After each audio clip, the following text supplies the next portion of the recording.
নমস্কাৰ সকলোকে। এয়া দেখিছে গাহৰি ঘৰতে আছোঁ।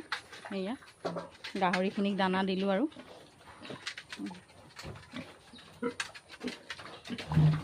খাই আছে। তাৰপিছতে এইটো আৰু এটা খাই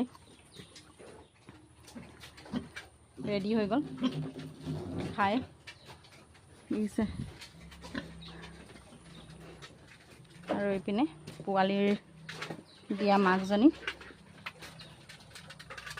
পোৱালিকেইটা। আজি মই বিশেষ এটা কাৰণতে বনালোঁ আপোনালোকক। মই যে এই যোৱাকালি নে পৰহি দিয়া ভিডিঅ' এটা বনাইছিলোঁ, তাত আপোনালোকক মই নাভিত পোক লগাৰ কথা কৈছিলোঁ আপোনালোকক। সেইটোৱে মই বোলো তাতে অকণমান কওঁ। কিহৰ কাৰণে হ'ল বুলি ক'লে মানে মই বিশেষ ইমান অভিজ্ঞতা মোৰ নাই বাৰু, কিন্তু পিছত মোৰ ধাৰণাহে দেই, যেতিয়া বেবীকেইটাৰ জন্ম হ'ল, জন্ম হোৱাৰ সময়ত কিছুমান বেবীৰ লগতে নাড়ীডাল ওলাই আহিলে, কিন্তু কিছুমান মানে কি 8টা 9টাৰ ভিতৰত 2জনৰে এনেকুৱা হৈছিলে। যেতিয়া বেবীটো জন্ম হ'ল নাড়ীডাল মানে একেবাৰে লগতে ওলাই অহা নাই, মানে লাগি থাকিছিলে। তো মই কি কৰিলোঁ, সেইটো টানি দিয়াৰ কাৰণে, বিশেষকৈ যেতিয়া মই টানি দিলোঁ, টানি দিয়াৰ কাৰণে চাগে নাভিত দুখ পাইছিলে, সেইটো কাৰণে পোক লাগিছে বুলি মোৰ সম্ভৱ হৈছে দেই।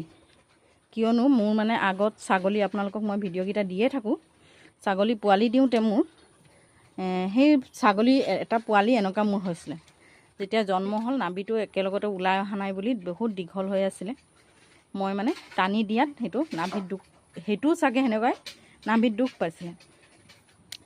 তাৰপিছত কেইদিনমান পিছত দেখিছোঁ তাৰো এনেকৈ নাভিটো পোক লগা।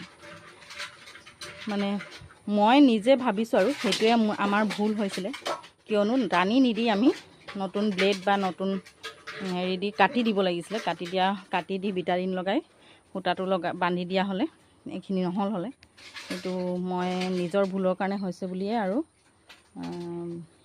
ভাবিছোঁ। আৰু সেইটো ভুল যাতে আপোনালোকেও নকৰে, তাকে আপোনালোকক মই জনাওঁ বুলি। তাৰপিছত নাভিত যেতিয়া পোক লাগিলে, পোক লগাৰ পিছত যেতিয়া আমি ৰাতি দেখিছোঁ, দেখাৰ পিছত সেইখিনি সময়ত মানে আমাৰ কি কৰিম কি নকৰিম এনেকুৱা হৈ গ'ল মানে। তাৰপৰা পাছত মই মানুহজনক ক'লোঁ, আগৰ ছাগলী পোৱালিটো আমাৰ এনেকৈ যেতিয়া পোক লাগিছিলে তেতিয়া চাদা আৰু কফুৰ, চাদাটো অকণমান সেকি মচমচীয়া কৰি সেইটো কফুৰৰ লগত মিহি কৰি সেই তাত নাভিৰ যোনটো জেগাত পোক হৈ আছিলে সেইখিনি জেগাত লগাই দিয়া,